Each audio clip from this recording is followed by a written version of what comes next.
not like a foam day? Oh, my favourite day of the week. Don't you wish it was foam day every day of the year? What's in the box? What's in her box? If you know what's in this box, because you recognise the box, post it in the comment section below. If you don't know what's in this box, you're about to find out. Oh. After the complete disaster with the Bin-ary, and that's, by the way, that's what it's now being called as, the Bin-ary, because it is going to go in the bin. I kind of bit the bullet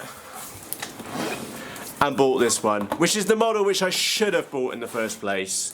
And wow, this is well packed. I like the double boxing. That is a trip. I should call myself a box connoisseur now, because that is a triple skin box, and then we've got boxes inside of the boxes. So yes, very well done. And I don't want to spoil it just yet for what we find in these boxes. Now, as always, I bought this model out of my own money for my own abuses. This wasn't, sadly, not a freebie sent here for review. I say sadly because it would have saved me a huge chunk of money. Although I did get done on import duty for £25.44 for this one. However, I can't complain about £25.44 because the amount of stuff which I get away with is, oh, that's giving it away, isn't it? The amount of stuff I get away with is happy days. So as these stickers have just been given away, Albabird from Finwing. So yes, we get some stickers with it. Let's go have, I like the way that it's been packed as well. That is a, that's quite a nice packaging. Whoa. They got foam making down to a T as well, haven't they? Look how gorgeous that is. Can you see the shine? And it's not even rinsed in mould release. There's one, look, there's one bad cell in there. Wow, and that's me being extremely picky. Oh, look at that. So we've got, there's the holes for those funky connectors which we were discussing a couple of days ago. So we've got the hole there for the servo, and then it's nice that they've pre-made a bay for, which rings that? That'll be the receiver on, no, sorry, that's the video transmitter on the left wing, and we'll put the receiver on the other wing. We got the spar glued in there, nice gluing job in there, that's not moving anywhere. Decent plywood as well. No, there's me looking at it. With the, and I'm doing a direct comparison to it, with the Bin-ary is that the plywood which they used was made from chocolate, and it was very soft and absolute rubbish quality. You can tell this stuff is slightly different. I'm here sticking my nail in it. That is a much better quality plywood which they've used.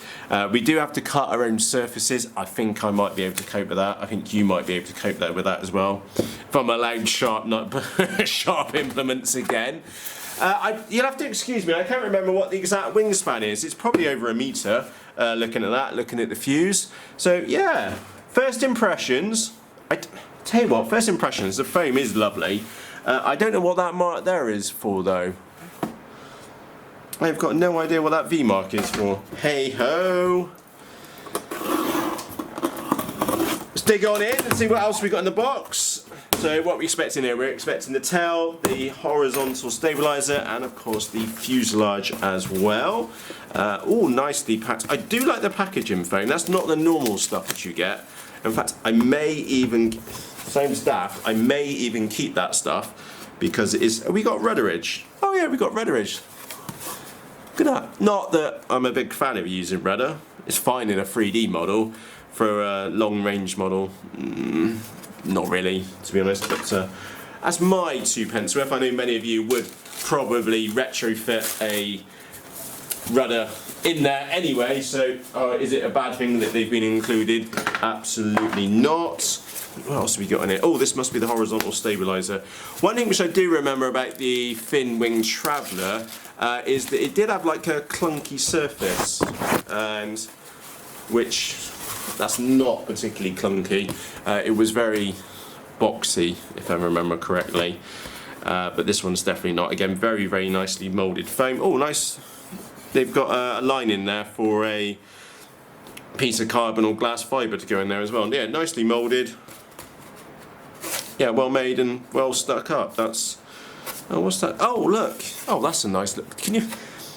I'm enjoying this. It's hopefully is what you are, because I'm learning as I'm looking at these pieces. So we had the hole there for the servo, which definitely looks too small for a standard, well, what I call standard. Have I got one? No, I haven't got one to hand. Well, it's down the back there, but that hole there looks not like the, say, Racestar servos, which I would be putting in here. But that aside, I do like that little touch. Can you see what they've been and done? There to get the wire right, so that you could, if you wanted to, dismantle it and then put it into a travelling box. Whoa, I'm chucking stuff everywhere. What's just falling out? First person view, some stickers, a big chunk of plywood. So yeah, one thing about Finwing Hobby is that one of their goals is for their models to be portable. So we saw that with the Traveller plane, and also this one potentially could be broken down and put into a rucksack and taken off to the flight line, which is, let's face it, that's exactly not what I'm going to do. Oh, those marks make complete bloody sense now. Okay, right. How many people are out there going, oh Matt, you absolute tool? Look. That's what that mark is for. You knew that, didn't you? Some of you were watching this going, I know exactly what that's for, and you were shouting at your screen, going, Matt, I know what that's for. That's the alignment of the motor pods. Oh, wow, they are quite big. Oh, talking about the motor pods, I was a little bit worried that I was going to have to cut into the bottom of these motor pods so that I would, so I can get the ESC to fit in there nicely, but actually if we look at the end on, it's, yeah, I'm going to be using some 30 amp Racestar ESCs on there. Oh, I've already had the motors arrive and I've got all the equipment here anyway for receiver, etc, etc. Flight controller, I'm going to be using a Maytech F722 flight controller in here. I've even got a pan and tilt half set up. I've even had I bought this a couple of days back. The Runcam split hybrid, so that's the 4K version. I've got that waiting to go on the front of here as well, and yeah. Howdy, it's Matt, and I just finished recording this video and then I kind of missed something really obvious, is that I already know exactly what I'm going to be putting in this model as far as motors, ESC, FPV camera, flight controller and servos and any auxiliaries, which I'm going to put in here. So with that said, what I'm going to do in the video description, I'm going to put links to everything which I'm going to be using in my build. Remember, those links will be affiliate links, so if you use any of those, you will be supporting the channel. But also always remember, keep in the back of your mind, that model was bought out of my own money for my own abuses. So yes, with that said, let's get back. I do like very nicely moulded foam. One thing which I think, there's the goodies bag. Right, so what did we get in here? We got the wings, we got the tail, we got, the horizontal stabilizer, we've got the rear end of the model, which looks like it's pretty straightforward to stick together. Yes, that's going to be really nice and easy to do, and it's quite well molded, so it should be relatively easy to laminate as well. As many of you know, I will laminate models, even the Bin-ary I laminated. That one took, oh goodness me, probably about 8 hours all in to get ready, and to a level which I would class as, well, I wanted it for what this model's going to do, so I put the time in, and unfortunately it turned out to be a waste of time. But let's not dwell on that. We got some, that's carbon. Can you hear how pingy that is?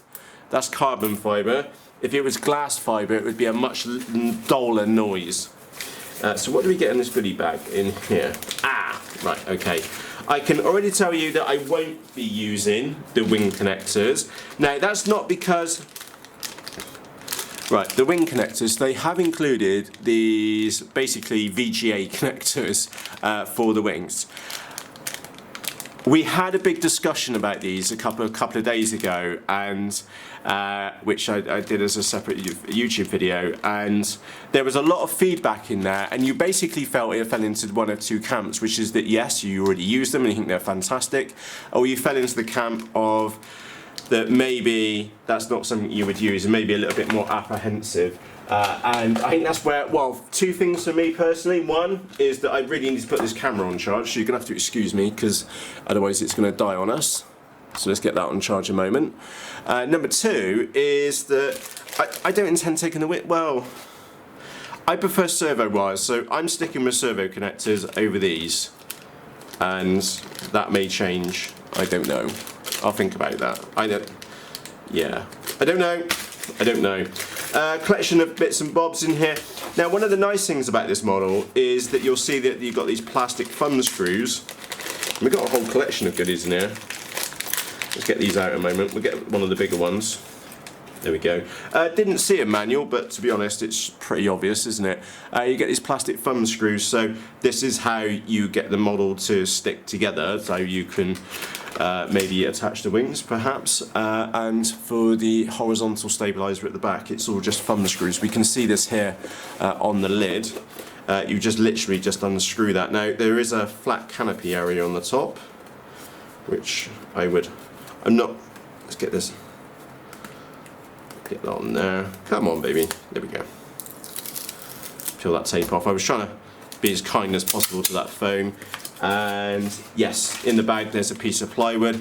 That's where I'm going to have my pan and tilt. Now, I've already got the servo here somewhere on the side. There it is. So I've got a 180-degree servo, which will be mounted up underneath there. Now, what I'm going to do with mine, because I want to be able to look all the way round, and I need to think about this now that I've got the model here. Normally what we would do is have a flat plate there and then the camera would switch around so you could look at both of the motors. What I was trying to do, but now I'm looking at it, it might not actually be the case, is that what I may do is, or what I was going to do is have it so, imagine that's the camera. Okay, I was going to have it, instead of panning left and then right, I was going to have it so it was right round on its maximum limit, so when the thing turned round I could look all the way backwards. However, now that I'm seeing that, I don't think that's going to work out particularly well for this. So what I'm going to do, I'm just going to have the 180-degree left and right, and then what I'm going to do is up here in the tail, I'm going to get let me get this right, because I bought 3 of them recently. Get the Foxeer Razor Nano, which are absolutely tiny little FPV cameras, and I'm going to mount one of those up here in the wing so I can look down at the wings, because the flight controller which I'm using has got double camera input, so that's what I'm going to be doing this one. So instead of a downward facing cam, I'm going to have like a topward facing camera for the FPV. I think that's going to be pretty cool. Right, moving on, lovely great big battery bay which we've got in here. It's absolutely enormous. One oddity which I found, which I don't understand right now, is that in this tail section you will see there's a hole. If I put this down, there's a hole in there for a rod of some form, and you've seen me unbox the box, and I will go back and check in there, and I don't think I had a rod to go in there. No biggie, I've got some 10mm rolled carbon tube which I'll put in there. Maybe that was the now that makes sense. There's 2 different tails which you can get for this model. You can either get the glue-on one, which is the one which I've got, or you can get the ones which have got you can have a detachable tail for extra portability. So what I'm going to do with mine is that I've got some offcuts over there. I think I will put a carbon tube in there just to stiffen up the tail section, because I've had other models. What was it? The Dragon, the Reptile Dragon. Austin landed his, really unfortunate landing, and it snapped the tail off, and it was a very similar configuration to this. So yeah, now that I've seen that, I'll glue it up as normal, glue it on there, but I will go on and put a piece of carbon tube in there. Let's turn it around and look at the goodie end. Lovely great big battery bay. This is the pack which I was intending to use this, so this is 3,500 milliampere 4S pack. Sorry, it's a 7,000 milliampere because it's doubled up because it's 2P, so it's two 18650s in parallel. That is going to fit absolutely perfectly in there. There's loads of room. And of course I know the de facto standard is the Multi-Star 5200. That is not going to be an issue for either the newer size or even the older size. And let's have a quick look. Yeah, absolute not a problem for that to fit in there. You could even fit them in there side by side. Obviously I don't know how that's going to work out with the centre of gravity because that is a lot of weight in the nose, but there is plenty of room to shunt that backwards, as the case may be. So yeah, very curious. One minor little piece of feedback, and I do class it as minor, and I'm thinking, because I was over at Craig's house earlier just chatting about this, and the mini Talon came up into conversation, is that one thing which I would have perhaps liked to see, maybe a little bit of feedback, is some form of platform in here pre-designed for a flight controller. So instead of relying upon building your own, it would have been quite nice for a little FPV platform, a little platform in there for either a standard, what's it, 36 by 36 flight controller platform with the holes already pre-made, or just some little cage in there. And I know that's been really picky, but that would have been really nice to see, and also very, very inexpensive for Finwing to do, because I think that is quite nice plywood. That is really nice plywood. Yeah. That's good plywood, sorry. But that's because they've already got a laser cutter to cut these pieces out, so to make a little frame in there would be relatively inexpensive and would have been super helpful for, because let's face it, most people are going to stick a flight controller in there. So yeah, a little pre-designed area for a flight controller would have been the only, and remember this is the first look on this one, that would have been the, yeah, one piece of comment on there. They do have that flat area up here for the GPS. That does kind of make sense to put it there, because if you've got the FPV camera on the front, you've got your GPS here, you've got your ESCs out in the wing, and you've got your receiver on the right wing, and you've got your video transmitter on the left wing. Putting the GPS up there does make sense, although it does make you wonder. Okay, I take it back. My curiosity was the cable on the back of the standard GPS puck is that it's quite thick, and they've been in thought of that, and then when you put the rear lid in, ta-da! They've really got a hole for it. I love it. So yeah, there you go. That is the Alba Flying Wing. Watch this space. I'm gonna obviously get this built up over the next, let's face it, later today. And I cannot wait to go and get this one out and flying. I've heard so many positive reviews on this one, and it's not positive reviews from other reviewers. I'm talking positive reviews from people who actually own them. And look at that wing cord. Doesn't that look nice? Doesn't that look like it's in proportion for the size of the model? Such a refreshing change compared to the Bin-ary, which you can tell that I'm slightly annoyed at. Let's put this, should we quickly put this together? You're here, I'm here. Let's have a quick look. Wow. That is in there quite nicely, isn't it? Oh, I was wondering how the wings were going to be held on. That makes sense, because up in here we have a little piece of plywood. We just use those thumb screws and those hold the wings on. So yeah, that works out quite well. I like that. Anyway, should we just carry on a moment? We'll stick the tail back on it. We'll stick the tail on it, should I say. Stick that on the front, and again they've got the latching mechanism for the nose correct, because it needs to go down and push back on there, because sometimes we see models where the nose comes out, maybe like the Ranger 1600, so the thing falls off. Is it that one which fell off? One of them fell off. I wasn't that impressed with that. Skywalker Falcon also had the canopy catch the wrong way round. Yeah, this is going to be a dead simple build. The only issue I've got is getting these things up the right way round, which I would guess would be, well, it's going that way for the, there you go, it's built. We'll put the canopy on the front, stick the motor pods on. Now, is there a lefty and a righty? Doesn't look like it, does it? Let's pop that on there, and pop that one on that side. There we go, that's nice and straightforward. So there you go, that is the Albabird. I will personally be using a combination of glues to put this one together. It will, for me personally, it will be a combination of Yoo-hoo pour, some hot glue as well, and also remember, if you're gluing these surfaces together onto quite well, extremely well molded foam, that's very, very shiny. Make sure you sand with, and I'm not talking like 80 grit sandpaper, just maybe some 120 or 240 grit paper, just to make these surfaces rough, so the glue's got something to grip into. And the same for here. What I'll probably do is just quickly etch around with the back of a craft knife so I can see an edge, sand up there, obviously on the opposite side too, and then put those things together. And actually, I've got to be honest, I'll probably use a pair of different glues.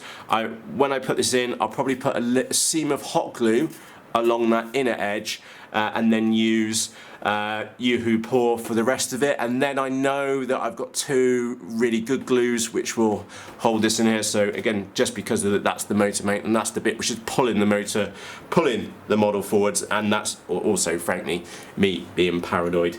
So yeah, really simple build. Don't have a blooming clue where the centre of gravity is. I wonder if there's any markings up underneath the wing.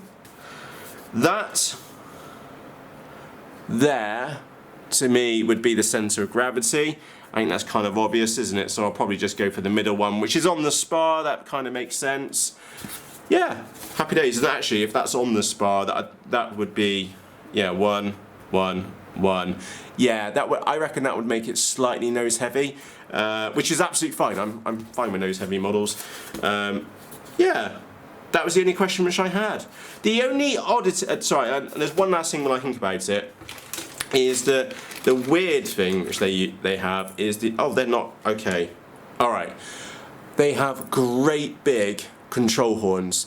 Now, I thought that was going to be really heavy. Don't get me wrong, there's a tiny bit of gravity to that, but that's made out of aluminium.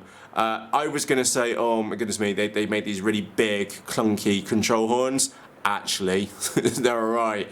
It's a bit disproportional for the size of the model, although it is in proportion for the type of model if it was to be broken down and you want something nice and sturdy. However, that said, that does work out really, really quite well. I'm going to use them. In short, that's probably the best marker. And they have, if I show you on the bottom of the surfaces down here, just 2 screws, those mount in, and off you go. So yeah, I was a little bit worried about the weight of those, but no, I take that back. Pleasantly surprised for those. And yes, on that note, that is the Albawing. If you have any questions or comments, please just ask in the comments section underneath this video. Remember, this model was bought out of my own money for my own abuses. If you're new here, howdy, I'm Matt. I generally drink too much coffee, and welcome aboard. Don't forget to press the red subscribe button underneath this video, and of course remember to hit the bell notification, because the next video which is out could be the maiden or an overview to the Albabird, or maybe one of the many other models which we get here over the course of the year. So with that said, for myself, Matt, a big thank you to you for taking the time to join me here at the workbench to take the first impressions of the Albabird, which are first impressions. Let's get this built!